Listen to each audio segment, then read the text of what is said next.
Well, good morning and welcome to what will hopefully be an informative and interesting webinar about everything to do with contracting. This session is specifically designed for people who are new to contracting who are considering contracting as a career choice. And the reason we're doing that is there's really never been a better time to get into contracting. It's a really rewarding and interesting career. It's a bit of a lifestyle in some ways, and we're very, very keen at the moment here at Beyond in particular to find new contractors. So welcome and thanks for joining us. My name's Ben Pearson. I'm a Director of Beyond Recruitment, and we're one of New Zealand's largest providers of contracting services. And I'd like to introduce you now to the other members of our expert panel. Jen? Hey, I'm Jen Williams. I am one of these contractors that you hear about. I've been contracting in New Zealand for 7 years and about 15, 16 years over in the UK and the US. So here to share some of the knowledge I've gained. And this is James Fuller. Hi, I'm James. I'm the co-founder and CEO of Henry, and having been a contractor for a number of years myself, I started worrying about the financial hassle that came with it. So we started Henry about 4 or 5 years ago to take all of the financial admin out of being a contractor. So here to share not only some contracting experiences, but also sort of answer some of those questions around the gnarly side of contracting. Right, well, welcome team, and thanks for coming and joining us today. So look, please do send through any questions via Teams as you have them, and we'll collate those and try to answer those through the session or at the end. We've actually already received a lot of questions prior to the webinar, so we're trying to base our content on the questions that we've actually received. So hopefully we'll cover everything that's of interest. So look, I think we'll start at the beginning. What is contracting? And it might sound like a simple question, but it's probably good to point a couple of things out. So a contractor is usually hired for a predetermined amount of time to do a specific project or maybe backfill while a permanent position is being appointed. A contractor normally has specialist skills or experience that the client doesn't have or doesn't have enough of. And they're utilised for a certain period of time. And rather than being an employee, a contractor is self-employed. You need to manage your own taxes and legislative requirements, and there's a bit of, I guess, back-end admin to being a contractor. But we're going to talk a lot more about that later, and that's what James is here as an expert about. I think it's also important to point out the difference between contracts and fixed-term contracts, because these two are often confused. A fixed-term contract is permanent employment, but where you're an employee for a fixed period of time. It's effectively employment with an end date, isn't it? And pure contracting, I think you'd say, is pretty different, isn't it? Very much so. Yeah. Look, I'm going to pass to Jen in a minute to give a personal view on why you might consider contracting. But at a high level, job seekers, look at contracting for different reasons. Some feel quite bogged down in their current work and just are simply looking for a change of scenery. And there's a lot more interest in contracting due to the emergence of remote working, and in some situations, contracting lends itself, doesn't it? Very much so. Yeah, and others are just simply trying to find or gain new experience in a new field or a new job or a new industry. And some candidates just want to check out professional opportunities without committing full time. So there's a whole bunch of reasons why you might want to be a contractor, and all of these will play a factor in how you're treated as a contractor. But I might just pass to Jen, who's sort of in the trenches on this. How's your experience been, Jen? Look, contracting, it's not for everybody. I love it.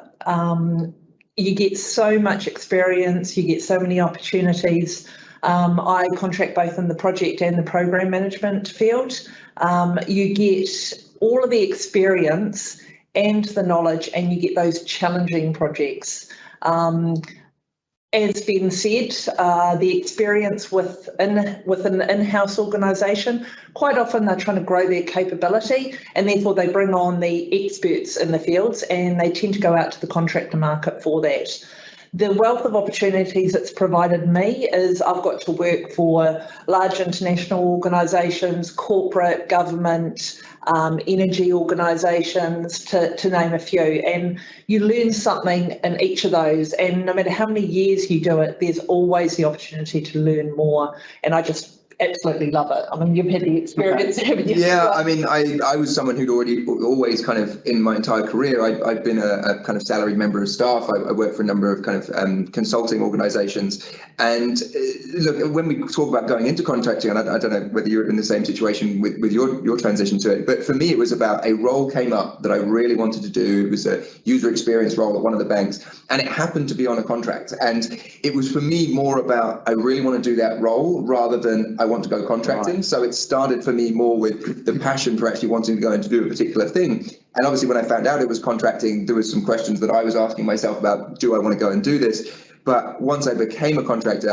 I kind of never looked back from that. And it was one of those things where it was that lifestyle choice that you talk about, that you actually, you have a much kind of sort of different view of work and what's important to your client and how you work and how you upskill yourself. So I think a lot of people, when they go contracting, especially now when there is the flexibility to go back and forward from contract to more sort of salaried employment, a lot of people aren't going back to salaried employment. They're saying, actually, I would, and for you, I think you're probably the same thing. You wouldn't go back to be a salaried employee because actually the value you drive for your clients as a contractor is much higher. Yeah. And, you know, amongst other things, it's the flexibility, which is basically what you're talking about. I initially got into it wanting to take summers off with my children. Never done it.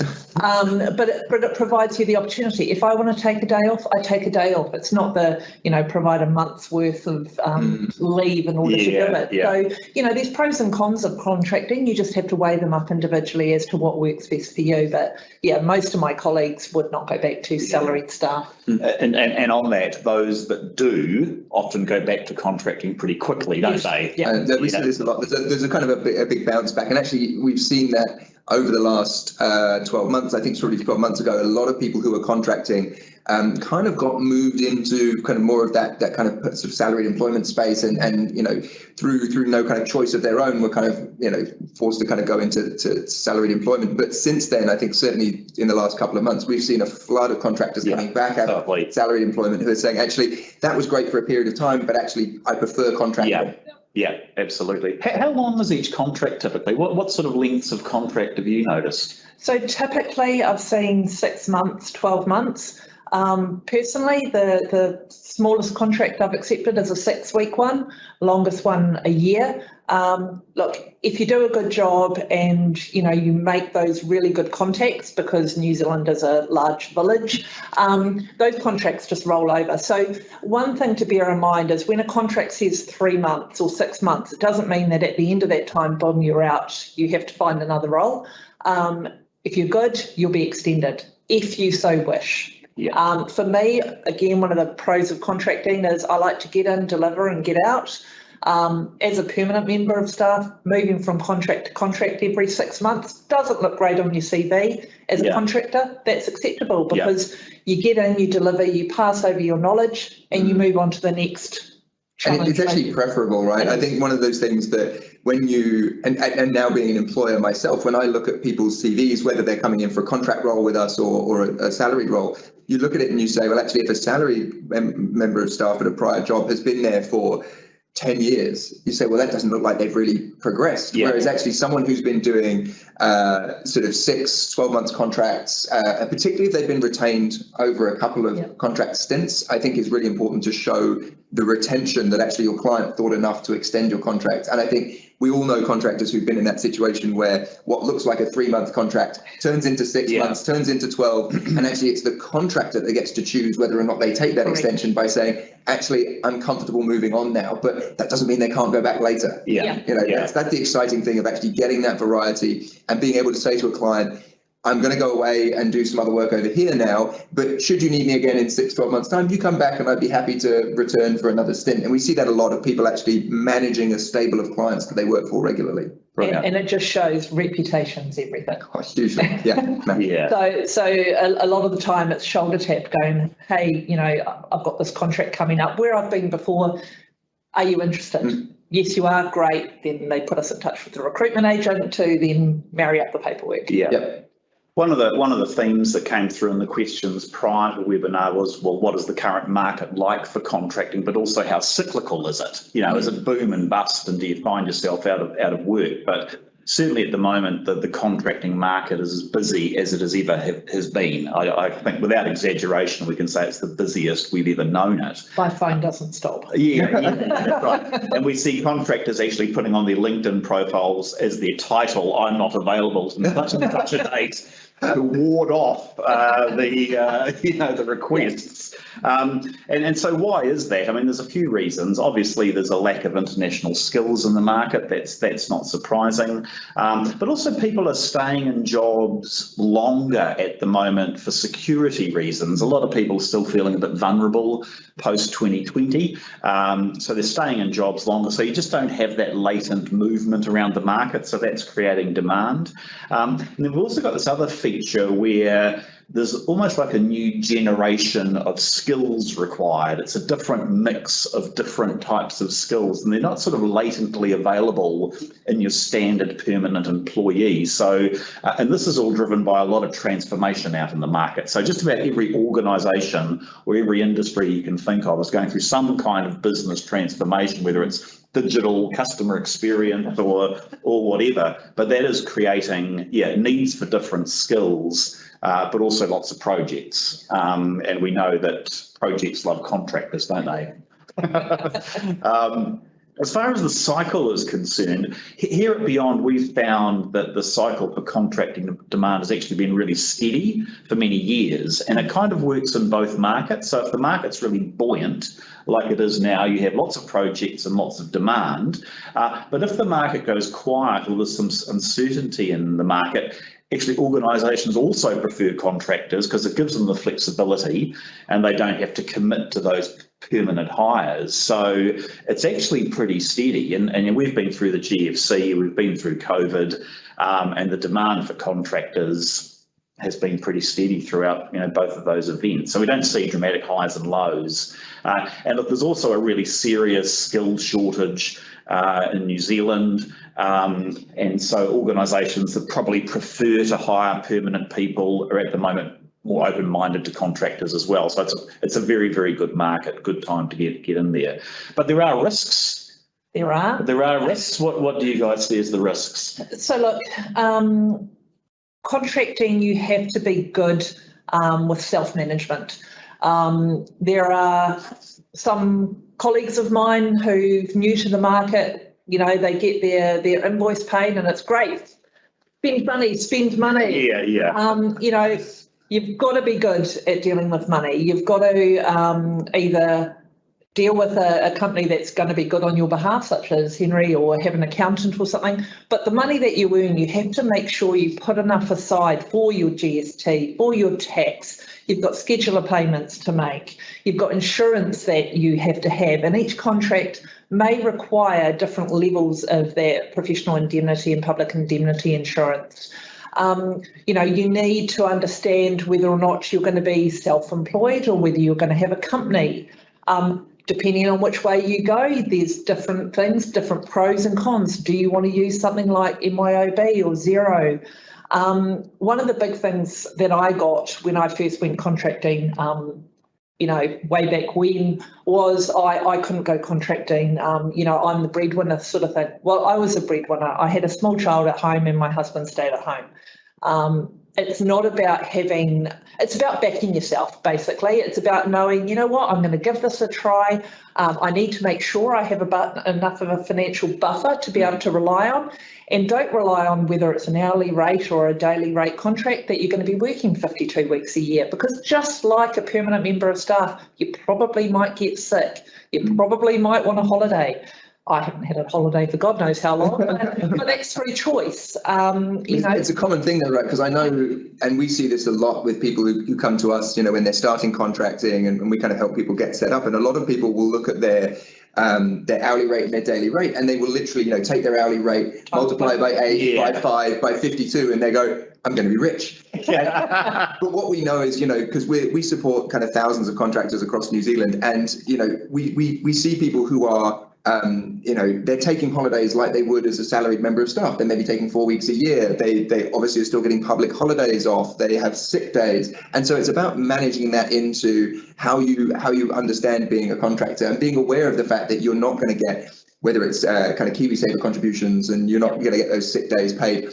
But that's why the hourly rate will be higher, equivalent to a salaried member of staff. But if you make it work for you, and there are times when you don't take as many holidays, and there's some times when you do, there's good financial benefits to do it if you manage it well. And like you say, backing yourself is the biggest thing for me. And we see it a lot with the contractors we work with. If you back yourself and you say, well, I think I can go and do a 3-month contract and get extended, particularly in this market, there are great rewards to be had. But I think that, I always say to people, well, what's the worst that can happen? You do 3 months as a contractor, you don't enjoy it as much as you thought you were going to, you go back to salaried employment, but at least you went and did it. I think the worst thing is people who, and I came across this when I was a contractor, who sit there and go, oh, you're so lucky, you're a contractor. And you say, well, you could be a contractor. You just have to actually go and back yourself to do it. The phrase dirty contractor comes up regularly. Yeah, right. And it's actually got a lot better now. It used to be that contractors were dealt with differently or separated. You'd have a practice meeting and it was only for the permanent and fixed permanent. That's actually changed a lot, and you are part of a team. One of the other things, and I'm just looking at a part of a question that's come up, one of the other risks that you have to bear in mind is, look, I have a couple of properties. I didn't build, but I organised a builder to build my house. Getting loans and things like that, it's not difficult. You just need to show your account. So if your previous year has been salaried, you show the previous. If you've been contracting, first thing they want is 2 years worth of accounts. Some do, some don't. So this is a lot of work that we've done. There you go. There you go. We were saying before, can we disagree with each other? And I think I don't just disagree with you, but I'll just add to it that actually we've seen a lot of the banks in the last little while, because of the fact that economically we're moving more towards contractors. The banks are more open to the fact that as a contractor, you might not have 2 years worth of forward contracts. And so particularly, and shout out to the guys at ASB, because they've been fantastic partners of ours. For our Henry customers, you just download a report from the app, you take it into ASB, we give you financial forecasts, we give you certification from us as your accountant that you're always up to date on your tax. And we've seen customers go in who've maybe got a 6-month contract into the future, get approved for home loans and mortgages. And it's a real step change we're seeing in the banking environment, that as the economy moves more towards more flexible working arrangements, they have to adapt. And so we've been really pushing this quite hard with the banks and starting to see some great results. That's great. Maybe that's because the banks are hiring loads of contractors. The contractors who are working, but they're certainly coming to the table a lot on this. So I think certainly, let's say 3-4 years ago, people did struggle. Which is when you're doing it. I think now it's about finding the right bank, and it's about presenting the right view of information. So we find every day we're passing people through to ASB who are getting approved for loans, particularly contractors who are in that space of 6 to 12 month contracts. There don't seem to be any issues with that at all. And what I'd done, because I did strike difficulty, not necessarily in purchasing the house, but in the building, because you have those progress payments, I went through a broker. And the broker found the right couple of banks in order to lend. So it's not a problem being able to get mortgages or home loans, as it's called now. It's just about making sure that, again, you back yourself, you've got a good thing going on, and doing it that way. And being able to have those sensible conversations. I know one of our customers who went and got a kind of home loan approved.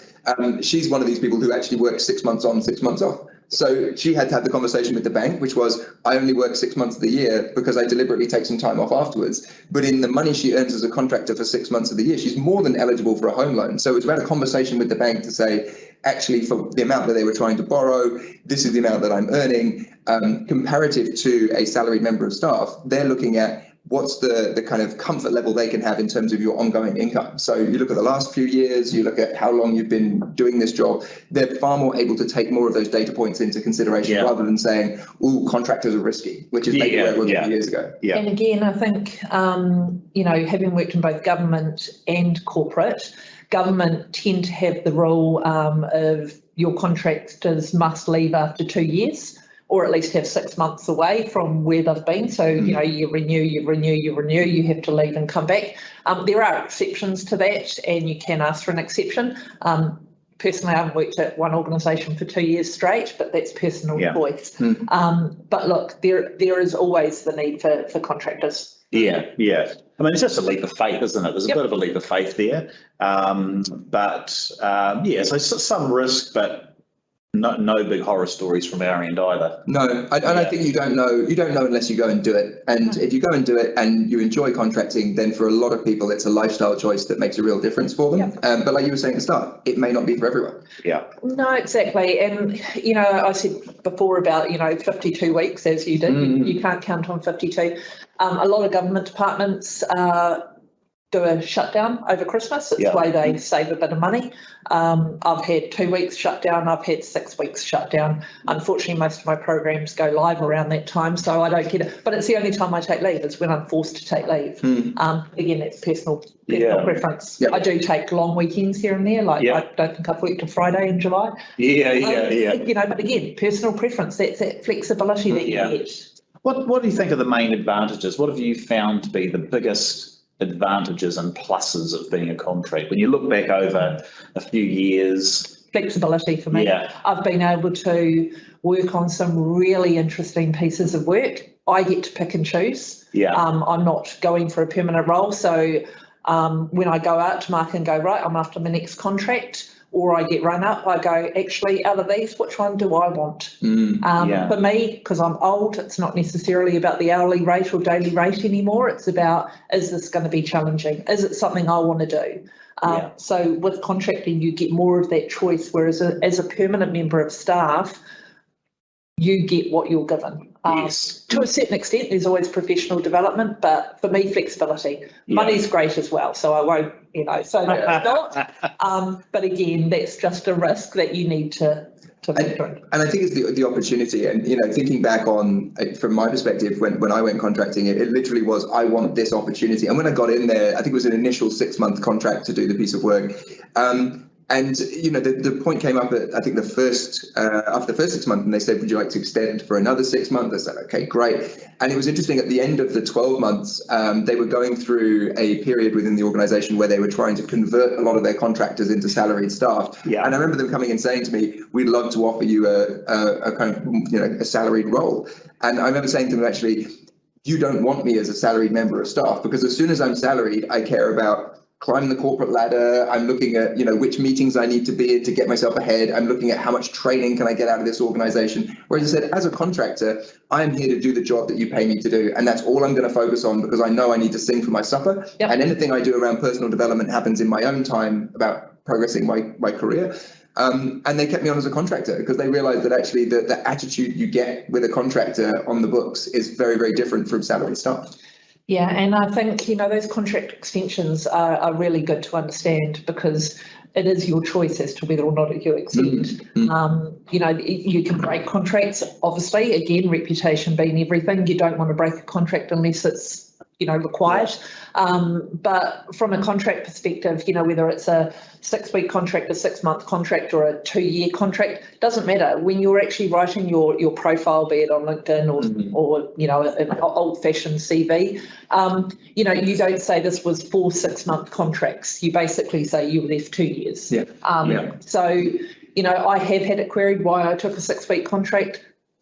I took that 6-week contract because I had come back to New Zealand. I wanted a mortgage. I had no working experience in New Zealand, and I wanted to move from permanent to contracting. So someone was willing to wait. It did shorten the length of the contract, and that was the way I was able to jump back into contracting. Brilliant. It's really good though, because I noticed one of the questions has come up around like contract length, and it might be a good idea to maybe talk about it as a bit of a segue from what you were talking about there. I remember when I was contracting, I kind of had this mental model of, here is the sort of hourly rate that I think is market price for me. However, if someone's willing to take me on a longer contract for a piece of work that I'm really excited about doing, I can flex that. It's kind of that volume-based discounting approach. That you go, if someone puts a 12-month contract in front of you, but the hourly rate is slightly lower, you kind of go, okay, but it's the security of 12 months. I know I can go in and deliver that work versus a very short piece of work. I know that in the past I'd added for a month or 6 weeks, I would have added maybe 20% to my rates to say, okay, this kind of takes me out for 6 weeks.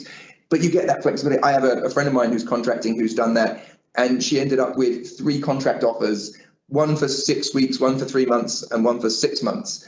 And she started saying, do you think I could do them all at the same time? And I had to try and counsel her. It's like, you need to actually pick the ones that are going to be really important. But to the question here, I think if someone is putting on the table long-term contract at a place that you want to work in, an environment you want to work in, you should be flexible on your rates, because actually what you're getting there is that kind of security that gives you home loan access and various other things, that means that actually you can really use that as an opportunity to develop. Yeah, right. Brilliant. Okay, that's good.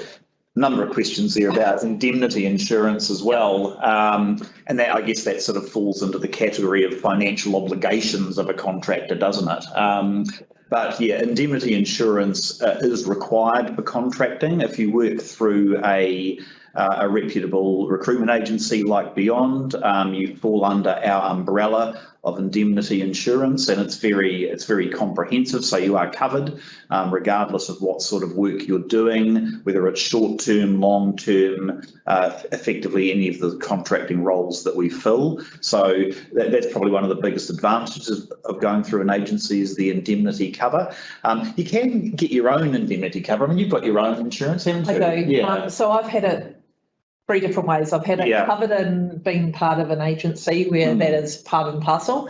I've had another organisation where they'll charge you so many cents per dollar. Yes. And then I've also got my own indemnity insurance.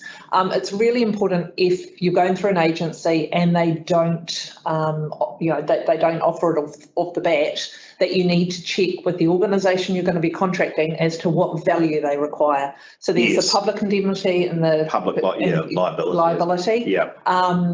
Some of the bigger banks need 10 million, 5 million. Yeah. Some need 5 and 2, some need 2 and 1. Yeah. So I've purchased it for a year. Again, I'd say shop around. They can be twice the price of another vendor, but it covers you. And again, if you've got your own personal one, you need to make sure that you're keeping that up to date for, I think it's 2 or 3 years. The last organisation I worked for, you have to keep it running for 3 years. So up to 3 years after I finish that contract, they can put in a claim. I don't believe many people actually have ever claimed. I've never seen one, but that doesn't mean that you shouldn't go and get the insurance. A lot of it is contractually obligated, that your client will insist that you do have it. But I think to your point as well, shop around, because actually there are 3 kind of things that will make up the price of an insurance policy. That is how much you're going to earn, the type of work that you do, and the level of cover that you require. So you can go out and go and buy, a year's worth of policy. With Henry, I know we do kind of pay-as-you-go policies for people who need it, or potentially there's actually going through your recruiter. And usually with those options, you can shop around, find a price that's right for you and your situation.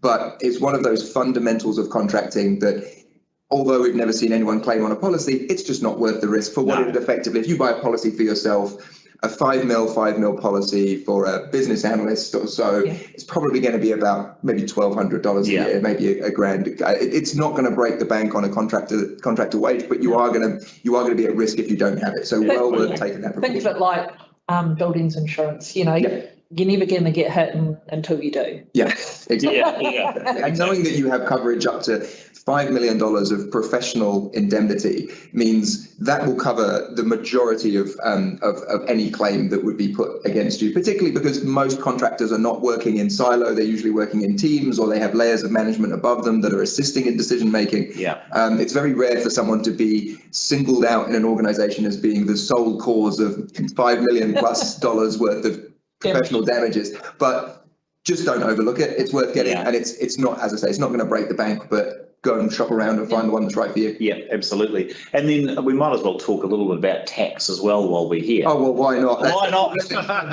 Wednesday lunchtime tax talk. So maybe you could give us the high level, in a nutshell, view of what contractors need to be wary of or aware of when it comes to taxation. Where to start? Well, I'll talk about, we always say to people that, number one, you need to know what taxes you're going to need to pay. So income tax, most contractors will be earning over $60,000 a year, so will need to be registered for GST. And then there's always ACC, and everyone forgets ACC until the bill turns up, and if you haven't put money aside for it, it can be a bit of a sting. So being aware that as a contractor you're responsible for your own taxes is just fundamental. I remember, when I had an old school accountant back in the day, they would always tell me to put away 33% of my income and don't touch it. And And what I laugh about now is that number is completely made up. Like you cannot achieve a blended tax rate of 33%. Even if you earn $2 million a year, your income tax rate is not 33%. But I think the kind of old school accounting industry has used that to kind of make sure people put more than enough away, just in case there's anything that comes out of the woodwork. But I always say to people, if you are contracting, go and find an accountant that can actually tell you what your tax rate should be, and someone who you can call on a regular basis and go, what is my tax rate? And any accountant worth their salt will be able to regularly, anytime you phone up, go, this is how much tax you should have put away by now. Rather than this arbitrary 33%, which I got frustrated by at the end of the year, you work out you've put aside too much.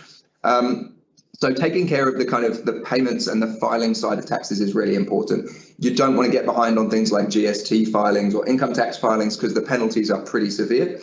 And we always say it's a kind of funny thing that the government basically lets you receive all of this money that's not actually yours. And they say, you're not allowed to touch it. Please give it to us in a couple of months' time, but please don't touch it. Yeah. And the best way to think about it is, of the money you receive from your client, some of that money belongs to the government. Therefore, do not spend it because you don't get it back. Understand your obligations, but also make sure that you don't take on, it's certainly if you're user contracting, that you don't take on too much in terms of the obligations. So when I first started, my accountant at the Times, he only really dealt with small enterprises. So he said, well, you need to go and register as a company, etc. And what I wish I knew at the time was, you don't need to register as a company to do things like register for GST, claim business expenses. You can do all of that as a sole trader.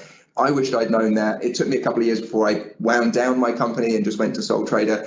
If you are going to employ staff or you're going to take on investment and have creditors and inventory, go and register a company. It's a really sensible thing to do. If you're going into partnership with other people, go register a company. But if you are a contractor working for one or many clients, you don't need to be a company. And again, a bit of personal preference, but a lot of people don't know that you can actually be a sole trader. And for a lot of people, that is what MB and IRD recommend. I will send out a link after this to the attendees. There's a really good MB Business Selector tool. Yep. Go through that tool, punch in your information, and it will tell you what you should most likely be between a company and a sole trader. And largely for most contractors, that test comes back with you should be a sole trader. Right. So IRD are trying to clamp down on these kind of single director shell companies that pass all the money back to an individual. They're like, why are you taking on double the admin? Be a sole trader. So that kind of stuff are the kind of myths that have grown over the years, like putting aside 33%, becoming a company. It's just nonsense. And I think like a lot of people in the influx of contractors we're seeing now have kind of woken up to the fact that actually you can get an instant tax rate, is what we do for our clients. You can, trade very comfortably as a sole trader with professional indemnity, public liability insurance. But you can't overlook your tax obligations because once you're behind, it's very, very difficult to catch up. And I would say it's worth, which is why I have an accountant, it's worth being across tax changes because inland revenue are constantly changing the way. They're going through transformation, right? They just had their midway through their transformation project. So the updates, they come in through thick and fast. And I've got friends who've tried doing their own tax and got in a lot of bother. We always say, whether it's Henry or another accountancy, go and get people who are dedicated to understanding this stuff. It just, again, it pays for itself. Yeah, it does. And it's all tax deductible as well. It is all tax deductible.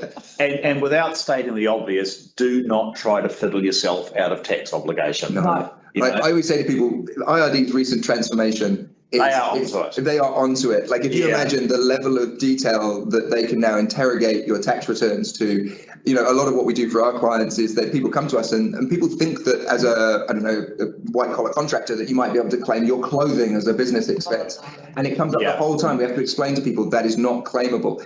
And whilst, to your point, you can go and get a dodgy high street accountant who will let you get away with claiming stuff, IRD are on the lookout for that kind of stuff. You imagine they have thresholds of what you do for a living and what your claims are at the end of the year. And number one on their list, IT contractors at the moment, and roofers as second. So if you're doing both of those, you're going to get a lot of scrutiny. Not worth fiddling it, and it's not worth trying to get on the dodge with it and find some sort of dodgy accountant to do it. As you say, find someone, could be Henry, could be others, find an accountant that is actually fully up to date on sole trader tax and understands how that stuff works. Because again, they will keep you out of trouble because you don't want to get in trouble with the IRD. Yeah, no, that's right. It'll be a black mark that stays with you for life. A long time. And we have people that come to us they went to old school accountants, they got set up as companies, and they arrive at Henry and they say, can you dig me out of this hole? And some of them have 6-figure tax debts and unfiled returns. You have to make sure you're doing that properly. Well, take it one step further. We've been an expert witness in several court cases over the last couple of years for precisely those kind of scenarios. So don't do it, people. I don't think we could have been clearer. No, I think it was pretty clear. Okay, let's change tack a bit here. Great questions come through about age and gender bias in contracting. Do businesses tend to favour younger people or older people, or men and women, or is it purely about skills? Well, it is purely about skills. And look, typically in contracting, organisations are looking for experts and experienced people in a field who can come in and immediately add value and know what they're doing. So that typically, gravitates towards people who have been working in an area of expertise for a reasonable period of time. Graduates or people with 1 or 2 years experience coming fresh into the workforce don't typically go contracting. They need to, I guess, accumulate some skills in a permanent role. So you'll find in contracting, there's if there is bias out there, I think it exists less in contracting. If you're going for a permanent job, look, sure, some people are trying to get some diversity in their teams, and they might have a preference for a certain makeup of a team and would have an ideal style of person they might want to complement the team. You'd probably find that less in contracting because they want you to come in and do a specific job with specific expertise and specific skills. So we're not there to bump up a quota, right? You're there to basically deliver on skills, deliver with experience, and we do find that those people who are coming out from a graduate perspective will tend to pursue what's more commonly known as kind of freelancing. They'll do much shorter term work. They'll do some consulting pieces, they'll do some shorter term pieces. They're less likely to get put forward for 6-month contract at government or private sector clients because they won't have that demonstrable track record. Yes. However, once you have a couple of years under your belt, we're seeing a lot of people go straight into contracting and say, well, I've got experience working here and here, and use that to go and get contracts. And I've not heard of anything being favoured in terms of age or gender. And in fact, most of the places I worked as a contractor, it was literally all sorts. I was sometimes the youngest, I was sometimes the oldest. It was a huge variety because it's more about hiring people for skills than anything else. Yeah, there's definitely no quote tokenism in contracting. No. Look, to both of your point, I think it's definitely skills. You will get in contracting where they'll go, okay, we're not willing to look at you because you haven't got banking experience, or you haven't got health care experience, or you haven't got legal experience. To a lesser extent now, it used to be that way, that you couldn't work for one of the big banks unless you had worked for one of the big banks before. I think COVID's kind of changed that a bit because it's so competitive at the moment for organisations to get contractors. There's a real shortage. So you have more flexibility to get in. And then again, once you've got that under your belt, that's another tick that you can. I think so. I mean, it's sort of you can go in with experience in a number of different areas, but I think back to that skills point, if you can demonstrate that you've applied the key skills in a different organisation, it's less, particularly as organisations tend to start to work a little more similarly to each other anyway. Coming from government to a bank is not such a culture shock because everyone's kind of working in a similar way. There are similar tools. Okay, I might not understand the deep nuances of the banking system, but I'm probably not applying for a role that requires that. And actually, to your point, fresh eyes are great. They're what organisations look for, is people bringing the benefit of other experience in rather than the institutionalised experience that's always been there. Yeah, absolutely. Yeah. There's a question here about, how do I prepare my CV? How do I put myself in the best position to be selected for a contract? Selected for contracts. I'm a first-time contractor. But I think there is, you have to put a bit of effort in to make yourself get yourself in the right position to be a contractor. I think LinkedIn is a really important tool, and having a good profile that really highlights your skills and experience is really important. It's probably more important than a CV these days, isn't it? Yeah, and I think, gone are the days where you used to have a 10-page CV. Yeah. Now you might have multiple CVs depending on the type. You have to cater to the role that you're actually applying for. And that goes to, as we were saying before, like cover letters become actually more important now than those CVs, because look, you're at the stage of your career where they know that you can do the job. Can you do the job here, and what do you bring that's different? Exactly, and they need to be succinct, don't they? You've got to bring the work experience to the front. You've got to bring the skills to the front. We don't like big sort of philosophical statements about your reason for living or anything like that. It has to be quite fact based. But and I always say it's always a good, because I always used to do the multiple CVs thing. So as project management and business analysis, those are two very different skill sets that you should tailor a CV differently. I did some agile coaching for a while, and that looks a little bit different. But I would always say that the thing that I found that works well for CVs is no more than 2 pages, and you don't want to give everything away. You need to give them a reason to bring you in. If you literally write your whole life story and they don't have anything else to ask you, why would they bring you in? Whereas if you actually give them enough information, they go, teaser. It's a teaser. It's, that's interesting. I'd like to have a conversation with them about that and see what their experience was working there. But if you've already written it for them, they could easily just read it and go, well, that's the first conversation over with. No thanks. And again, from a project and program perspective, every job or every organisation that I've been, it's the same sort of things I do. What I put up front in my profile or CV is the types of projects and programs I've delivered. So, and whether it's a end-to-end one, whether it's just scoping, whether it's just the delivery, it's important to actually make it relevant to, again, the role that you're applying for. I had a bit of an advantage of this, having worked in consulting for a number of years. If you're going in and pitching to a client why you should win a piece of work, you don't turn up with a generic list of work that you've done before. You turn up with what you call the quals. Here are the things that we've done in the past that are directly relevant to the piece of work that you want done. So you say, this is the bit where I worked in sort of ERP, or this is the bit where I worked in something else. And you accentuate those bits of your experience that the client can see that you've actually delivered things of that relevance in the past. And I think applying that as a contractor makes you more able to go and put your best foot forward for roles, rather than having that one CV that you shop around to everyone. You, like you were saying, you need to actually put the effort into, it's personal brand. It's what represents you, and that's how you keep getting work, is having a personal brand where people they know you're reliable and you've got a variety of skills. And I'll also, a bit of an addendum to that is make sure what you put on your CV or profile is accurate. Again, New Zealand village, don't put things on your profile that you haven't done because...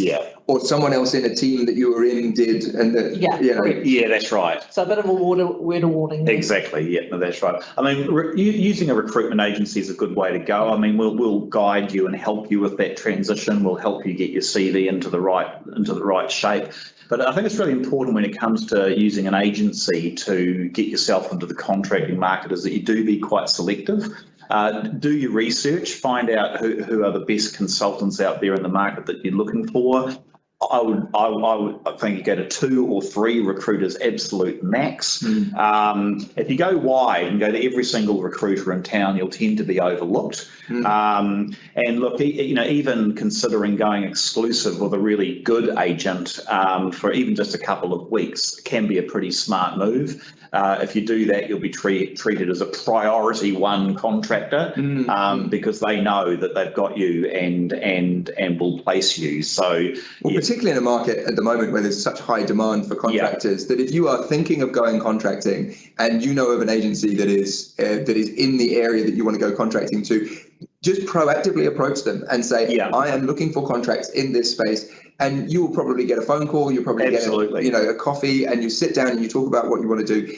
But you've got to be proactive. Sort of, it's very difficult if you're not available or you're not making yourself available. It's very difficult for anyone, like a recruiter or a client, to approach you. But it takes nothing to drop a note to someone at an agency and say, hey, look, I'm available and I'm going to be looking over this period. And as you say, they'll get some priority standing there. And, I was always fascinated with the way that the market works, in that clients will come to the agency and say, hey, we're looking for a contractor to do blah. You want to be on the books of agencies and to have them know that you're looking, because then they'll actually look to place you in clients proactively. Yeah, absolutely. What's your view on attire for contracting? What have you found out there? I'm sorry, that's not subtle. I'm saying my Henry branded hoodie. My dress code has relaxed a bit over the last Yeah, but no, someone's asked a question about, do contractors wear suits all the time or something like that? Hey, look, again, it's personal brand, reputation. You don't want to turn up in flip-flops and, short. Daggy tracksuit. My attire here in New Zealand is completely different than what it was in the UK. And again, that has kind of degraded a bit as COVID's hit. Most organisations are now allowing, it used to be casual Fridays. Now I go and it's casual every day almost. But again, you should be going in looking professional. You are going to be meeting external companies as well. You are representing not only yourself, but the organisation you are actually contracting to. Yeah, I agree. I think that we've seen a lot of relaxation of kind of dress code guidelines from organisations, and actually most businesses, apart from sort of true professional services business, most businesses will be kind of business casual or kind of one up from there. But I would always say, because it is personal brand, if you find whatever the middle ground is for whatever the organisation is, and then go on the slightly smarter end of that, don't go all the way to the far end and wear suit and blazer every day, but also don't do the shorts and flip-flops thing just because that one guy in IT has a Metallica t-shirt. What have you got against IT, James? I run a tech company. I know exactly what you're going like. No, I would always say slightly smarter, because you want to maintain professionalism, and whilst I think most workplaces are pretty casual, you're still there kind of representing yourself, and you want to show that you're giving them the respect of their dress code policy being an important thing to you. And again, I think it's really important with more and more people working from home. Remember that when you're at home as well. So, if you're working from your kitchen counter, make sure you haven't got, random stuff behind you when you're on your team calls or, all those other calls. It's having a professional environment. Again, as a contractor, all that's deductible. It's home office costs, right? That's massive. But I also think as well, particularly, and we kind of bordering into kind of working from home stuff, but one of the things that I got advised a little while ago, maybe a couple of years, by our PR agency that we use, is that a lot of people overlook the fact that when you're on a laptop, the kind of location of your camera is very important, and a lot of people don't have that at eye level, and so they're leaning into a laptop. And this isn't to do with contracting at all, but just working from home, having a professional setup at home, having a quiet space that is clean with nothing mad behind you, no washing lines behind you, no broken curtains, but also make sure you've got that set up with the camera at eye level. Again, you're going to be expected to have kind of that professionalism down, and really just have a think about it. It's worth kind of working through how that setup best works for you. I mean, nostrils are important. They are important. But you don't I don't need to see up them. No, that's right. But just taking a quick think about that, I did a webinar last night for some of our Australian customers, and I had to find a box to put my laptop on so that it was the right height.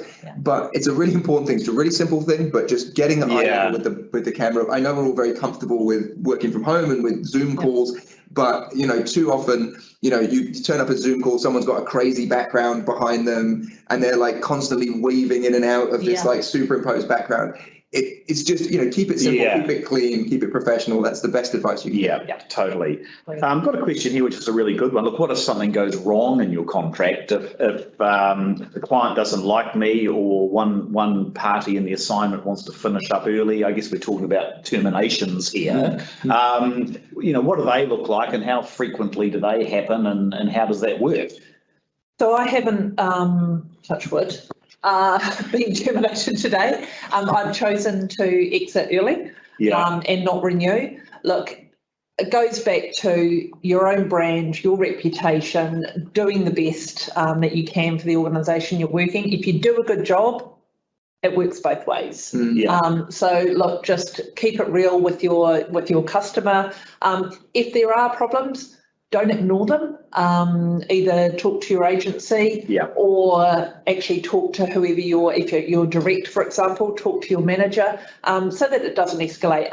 A lot of contractors that I've seen that have had these type of issues have actually burrowed away and think, if I ignore it, it will go away. If you actually deal with something early, half the time it's a misunderstanding, and things can actually move on and progress quite well. But look, to be honest, most of the time you're hired because you know what you're doing, reputation, etc. So if you do everything right, chance of that happening is pretty minute. And certainly from our perspective as a sort of a sizable agency, it's a tiny percentage of terminations, you know, and typically they're for reasons which are quite sort of plausible and understandable, you know, generally not something malevolent or difficult. So not a big issue. I mean, the key here is we're talking about professional contracting, and if that's the key word, professional. So if you're doing everything right, you're raising things, as Jen says, and just acting in the right way, the chances of it happening are pretty and low. what we see is it's more the contractor themselves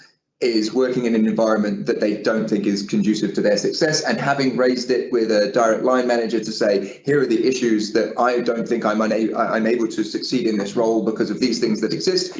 Usually it's a point where the contractor says, I'm not comfortable continuing in this role. And again, it's about backing yourself. And I know contractors who will just say no to a role. They'll come in and maybe after 2 weeks, if it's an absolute dumpster fire and they can't see any hope, they'll say, I can't work under these conditions because maybe it's there's some you know, workplace issues that need to be resolved between salaried members of staff, and they'll say, this is not for me. And that's absolutely fine because you can go and get another role. What you don't want to do is to stay silent, keep your head down, because chances are someone will say further down the line, hang on a minute, why didn't they mention anything at the time? And, you know, again, honesty is the best policy with this. You're being paid to come in and be a professional. If it means raising something that might be a difficult conversation, that's kind of the expectation. Yeah, brilliant. There's another question here. Like, I need to give 4 weeks notice in my permanent job. How do I make the leap to contracting given this gap? And that's a really valid question. I would probably give a slightly different answer to this question 2 years ago than I would today, because the market at the moment, and certainly for the foreseeable future, is that organisations that want top contractors are willing to wait. And so we're seeing wait times of up to 6 weeks now for people to start contracts, and it's literally not a problem for quite a number of the contracts that we place. Under sort of normal market conditions, it goes back to that leap of faith thing. So if you're well prepared and you're confident about what you're doing, and you've got good advice from a good agency or other advisors, sometimes you do just need to make that leap of faith. You need to resign, you need to make yourself immediately available, and get into it.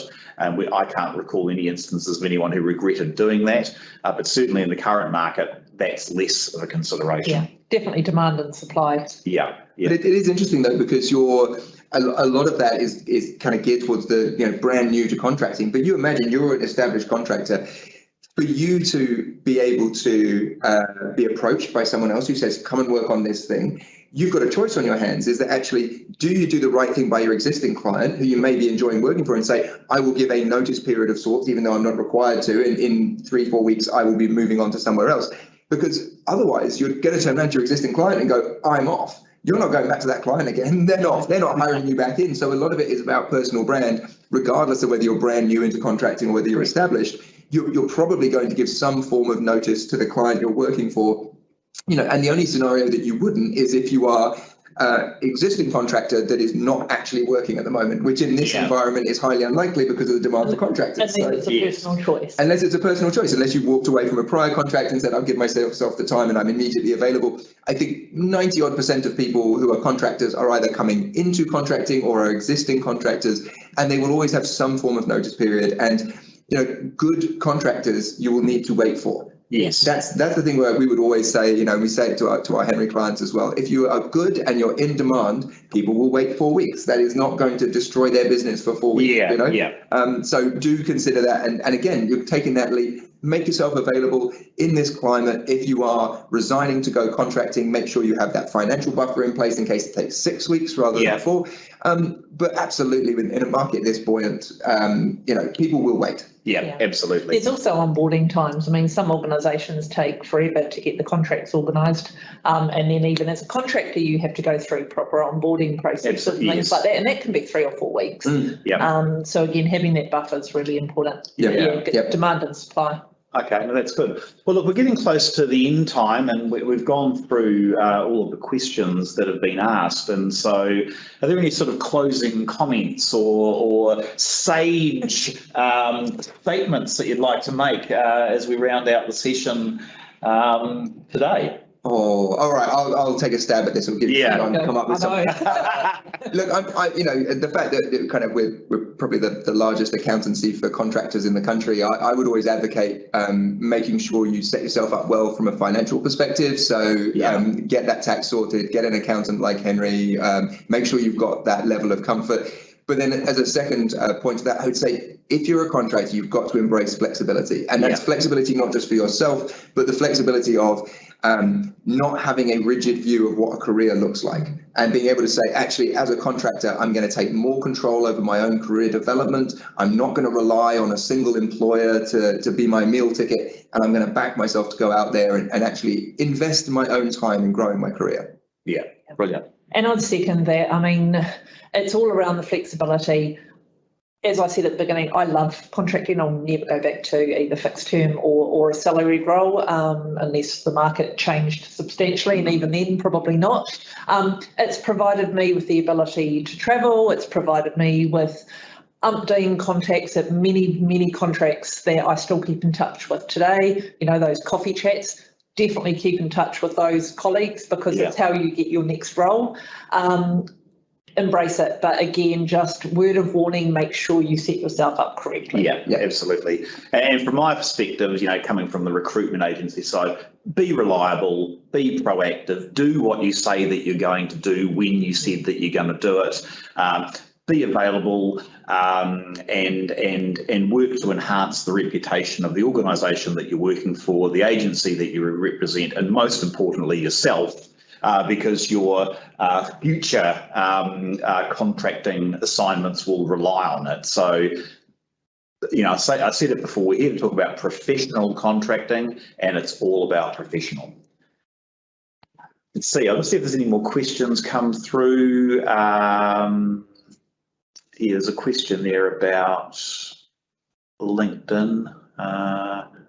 So one thing without reading that info, LinkedIn, make sure you explain any gaps in your resume. And that might be that you decided to take a break, or it could be that you cut something short. Look, I know people who have taken those, contracts who haven't worked out. Do you put that on your profile? Again, it's personal choice. For me, it depends on how long you actually stayed at that contract for. But again, I've seen. Excuse me.